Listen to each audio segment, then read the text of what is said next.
What's up all you Mutant Mayhem dudes and dudettes? Shiz here, and I got a really awesome old school Toybiz fresh look review for you today. We are totally going to be checking out the Toybiz X-Men Mutant Monsters, the Sugarman. Now, the Sugarman, it's a whack job of a figure, man, but this thing is awesome. It's one of my favorite Toybiz figures. Now, I didn't actually get the Sugarman back in 1996. I actually got it kind of recently, so if you do the math on that one, carry the 5, it makes the figure like 40 years old, or 26 years old. Who's counting? And it wasn't until a few years back where I actually picked this guy up because I didn't even know he was actually a thing. I had seen the other figures that were part of the Mutant Mayhem at the time. You had the Werewolf Wolverine and the Dark Beast, but I never saw this dude once on the shelf. You even had the time when it was the Spider-Man the Animated Series Arachnophobia. Same type of packaging, same type of boxes.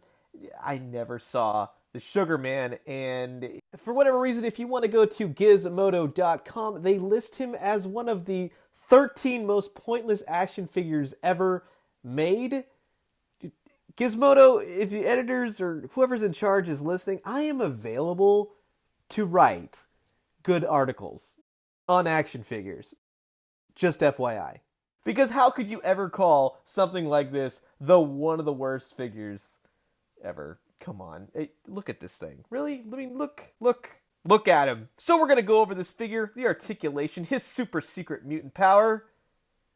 He laughs. And his accessories. This is the Toybiz X-Men Mutant Monsters, the Sugarman. And while I got all you AOA peeps here, I just want to say thanks so much for checking out my Retro Shiz Sugarman video. If you like it, hit the like button. Also, be sure to leave a comment and also subscribe. I got a heck of a lot more Toybiz videos on the way. Now, if you didn't know who the Sugarman was, well, he hails from the Age of Apocalypse universe. Yeah, this guy's little offshoot of the Marvel timeline. And he's like this really dysfunctional pupil of Mr. Sinister, working under Apocalypse, and it's a whole wild ride. But needless to say, he's a geneticist, and he likes making people hurt. This guy is, not only is he like huge overall, but he is a hefty, heavy boy right here. This is a brick of a figure. Look at the detail on that. This would be a Build-A-Figure nowadays.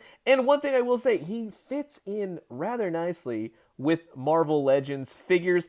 Now, a lot of people say, well, he is kind of on the small side. The Sugarman can actually control his density, if you want to get all nerdy, but he actually fits in, and we'll look at it at the end of the video. I'll put some X-Men figures next to him, but I mean, look at, he's even got little painted buttons. He's got this wicked tongue coming out. Look at the teeth and the marks. Now, some of these marks are blemishes that happen over the years. Don't blame Toybiz for that, but just the level of detail overall, man, this is a spot on Sugarman figure.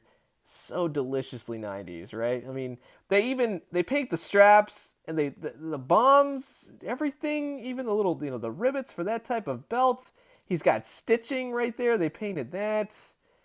This is a battery cover, which I will show you what he does. Look at his little chubby little legs. He's got no articulation in the legs except for right here towards his abdomen, but he's got stubby little legs, and they're actually really cool. Look at this, seriously, right at the bottom of the foot. 1996. If that doesn't make you feel old, oh man. He's even got little tattoos, this guy loves sugar. He's all about it. Painted rivets, belts, the veins, buckles right there. I love his little ponytail. He's got like a Smythe ponytail going on. His little horns. And, even every single hand, arm, everything. His fingernails painted black. Sort of little speaker comes out. His eyeballs, little tiny little moles, and just, I love the expression in his face. He's all scrunched up, bunched up. He's a wild action figure. I'll tell you what. Now, let's take a look at his accessories. He basically comes with a sugar Mjolnir. That's basically what it is. And look, it looks sugar, and it's painted nice. It's got this nice handle, black. It's, man, they did awesome stuff. He also comes with this like battle axe sort of deal. It's always like these two weapons that he's seen with in comics and video games and everything. Toybiz, they were just on top of it. I like all the details in it. This is wild. I love it. The cool thing about this figure is that you can actually pop his hands off, right?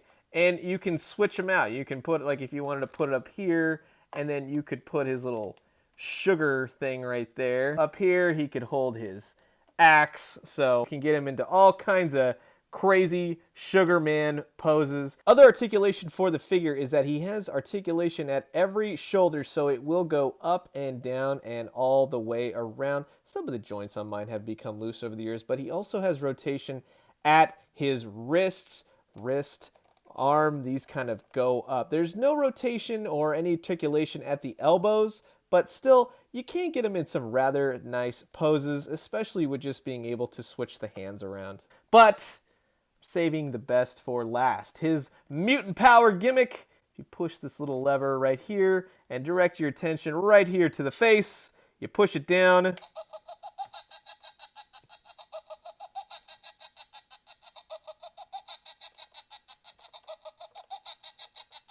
And that's a creepy Sugarman laugh right there. A very generic laugh. A lot of toys have used that in the past, but hey, you know what? After all this time, it still works, and the batteries are good and everything else.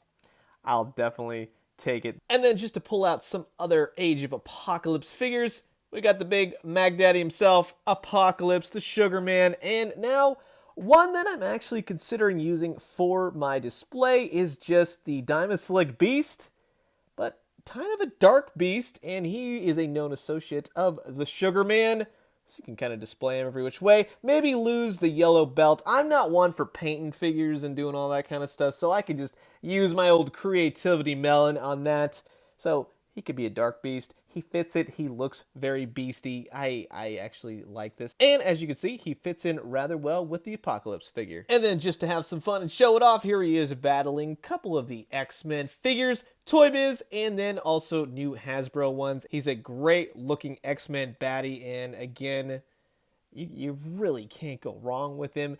Look for him on eBay and all other kinds of sites. Heck, check with your local thrift stores, flea market kind of things. He might be kind of hard to find, but if you can, get him.